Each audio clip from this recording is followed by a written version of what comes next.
The intelligence report reached Hitler's headquarters at the Wolfschanze in East Prussia during early 1944, and the information it contained should have clarified the strategic situation in ways that prompted immediate defensive preparations.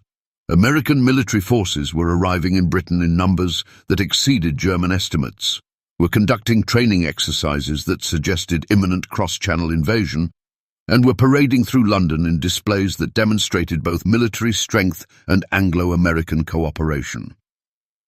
The report documented American divisions assembling in southern England, equipment stockpiling at ports, landing craft concentrating in harbours, all indicators that the long-anticipated invasion of France would come in 1944.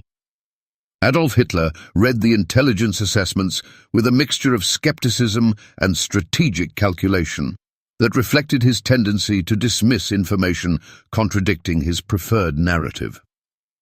American forces in Britain were substantial, but Hitler doubted they possessed the capability or will to conduct successful amphibious assault against fortified defences. The Atlantic Wall, the coastal fortifications extending from Norway to the Spanish border, would stop any invasion attempt.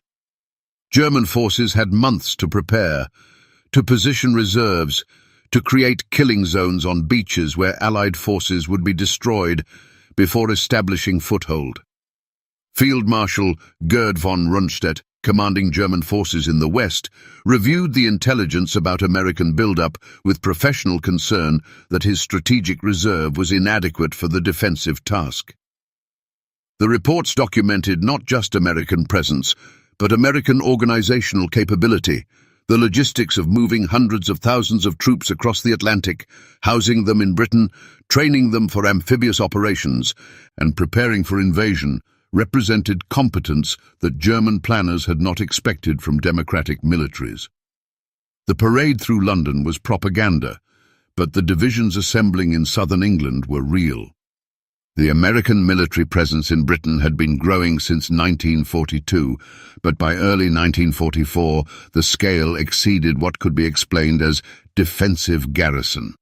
General Dwight Eisenhower commanded over 1 million American troops in Britain, with more arriving monthly. The build-up was visible from air reconnaissance, tent cities sprawling across southern England, vehicle parks filled with tanks and trucks, airfields crowded with bombers and fighters. The intelligence was unambiguous. The Americans were preparing for major offensive operation, and the target was obviously France. Field Marshal Erwin Rommel, assigned to inspect and strengthen Atlantic Wall defences, understood that the fortifications were impressive but incomplete. The concrete bunkers, beach obstacles, and minefields would inflict casualties on invading forces. But Rommel had fought American forces in North Africa and recognized they would not be stopped by static defenses alone. The key to defeating invasion was mobile reserves that could counterattack before Allied forces consolidated beachheads. But the reserves were controlled by Hitler, who refused to position them where commanders could use them effectively. Hitler's strategic assessment of the coming invasion was shaped by several assumptions that would prove catastrophic. He believed the invasion would come at Pas-de-Calais, the narrowest point of the Channel, where the distance from England was shortest and ports were closest. The intelligence suggesting Normandy as potential landing site was dismissed as deception. Hitler also believed that defeating the invasion at the beaches was possible, that Allied forces could be destroyed during the landing when they were most vulnerable, before they could bring their superior firepower to bear. The newsreels and intelligence photographs showing American soldiers marching through London streets were analyzed at Hitler's headquarters for insights into American military capability. The troops appeared well-equipped, disciplined, and numerous. The vehicles and equipment visible in parades and exercises were modern and abundant. But Hitler and his staff interpreted these observations through ideological lens that diminished their significance. Americans might have equipment, but they lacked the combat experience and military tradition of German forces. The coming battle would demonstrate German superiority despite material disadvantages. General Alfred Jodl, Chief of Operations at OKW, presented assessments that attempted to quantify American military strength in Britain and project when invasion might be launched. The estimates suggested over 30 Allied divisions were available for invasion, with American forces comprising more than half. The concentration of landing craft suggested invasion was imminent, probably late spring or early summer when weather conditions would be favorable. The assessments recommended positioning reserves within striking distance of likely landing beaches, recommendations Hitler ignored in favor of maintaining central control. The strategic situation Hitler confronted in early 1944 was fundamentally different from what Germany had faced in earlier years. In 1940, German forces had occupied the French coast, with Britain isolated and unable to threaten continental Europe. By 1944, American industrial capacity had equipped Allied forces that outnumbered German defenders. Allied air power dominated skies over France, and Allied naval strength ensured control of the Channel. The balance had shifted decisively against Germany, but Hitler's strategic planning proceeded as if will and fortifications could overcome material disparity. Reichsmarshal Hermann Göring received reports about American air forces based in Britain with growing recognition that the Luftwaffe could not contest Allied air superiority.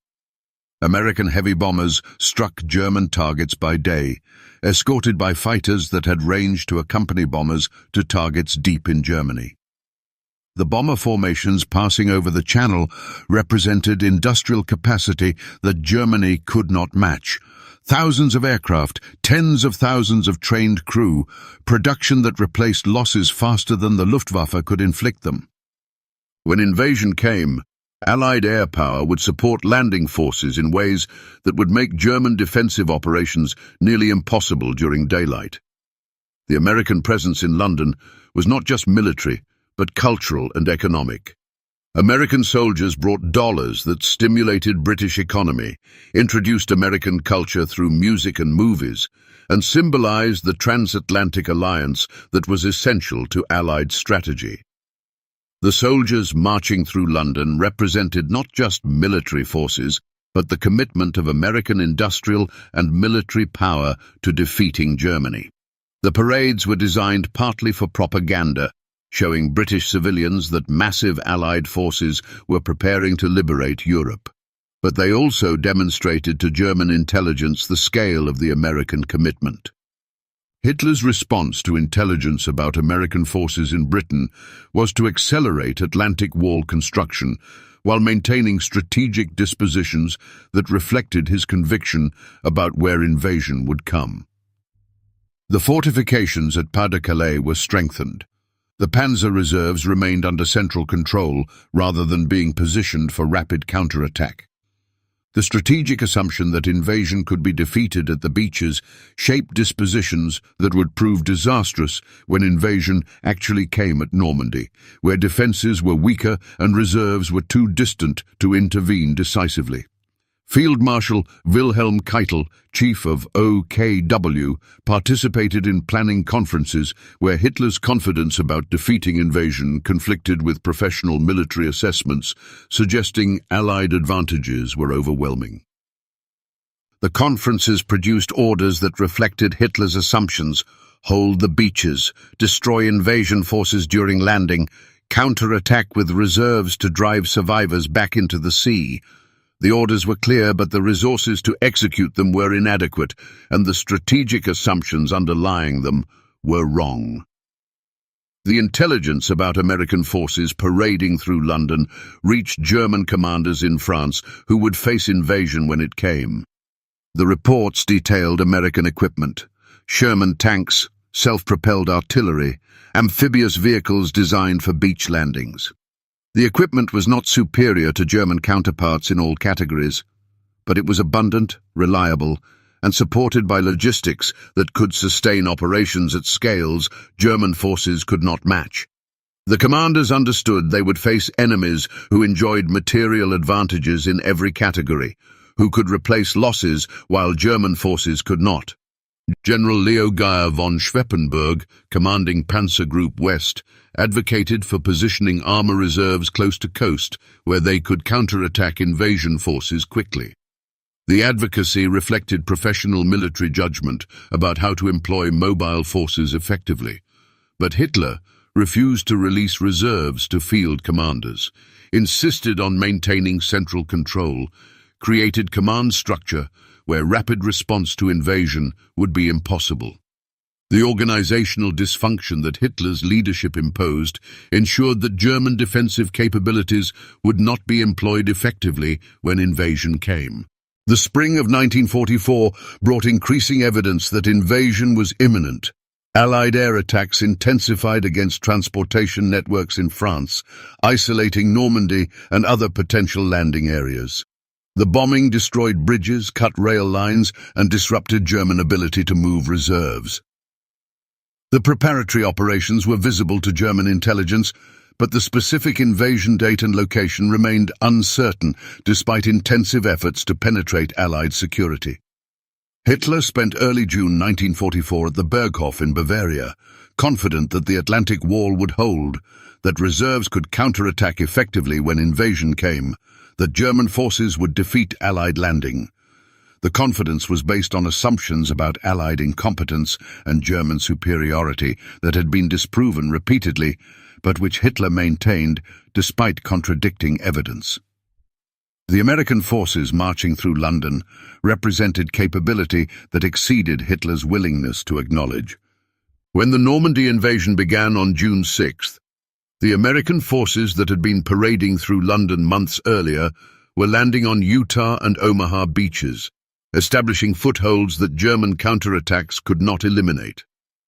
The Atlantic Wall inflicted casualties, but did not stop the invasion.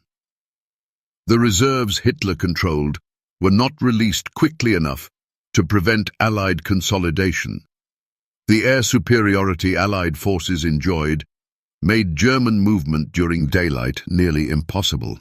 Every assumption Hitler had made about defending against invasion proved wrong. The intelligence about American military forces in Britain had been accurate. The numbers, the equipment, the organizational capability were real rather than propaganda. The parades through London had demonstrated strength that German intelligence reported, but that Hitler's strategic planning discounted. The divisions assembling in southern England had been the forces that landed in Normandy and broke out across France. The logistics that moved them from America to Britain to Normandy represented organizational competence that democratic militaries were supposedly incapable of achieving. Field Marshal Rommel, who had warned that invasion must be defeated at the beaches because reserves would not arrive in time, was proven correct when the June 6 landing succeeded despite fierce German resistance. The American forces Hitler had learned were marching through London were now marching across France, supported by material advantages and air superiority that made German defensive operations increasingly futile. The strategic situation Hitler had dismissed as manageable when he learned of American buildup in Britain had materialized as catastrophe when those forces landed in France. Hitler's reaction to Normandy invasion was characteristic. Orders for immediate counterattack, demands that invasion be thrown back into sea, refusal to acknowledge that Allied material advantages made such operations impossible. The American forces were not the incompetent democratic soldiers Hitler's ideology suggested they should be. They were well-trained, well-equipped and well-led troops who learned from mistakes and adapted to battlefield conditions. The parades through London had been preview of forces that would defeat German armies in France. The intelligence about Americans in London had been warning of what was coming, but Hitler's ideological assumptions prevented him from preparing effectively. The contempt for American military capability, the belief in German superiority despite material disadvantages, the conviction that will and fortifications could overcome Allied advantages, these assumptions shaped defensive preparations that proved inadequate when invasion came. The American soldiers marching through London had represented not propaganda, but reality of military power that would liberate Europe from German occupation. When Hitler learned American military were marching through London, he received intelligence that accurately forecast the forces that would land in Normandy, the capabilities they would demonstrate, and the defeat they would inflict. But the intelligence was filtered through ideological lens that dismissed American competence, through strategic assumptions that discounted material advantages, through command structure that prevented effective German response. The soldiers marching through London streets in early 1944 were rehearsing for the liberation of France that would begin on June 6th and end with Allied forces occupying Germany less than a year later. Hitler learned they were there, but he learned nothing from what their presence represented about the outcome of the war he had started.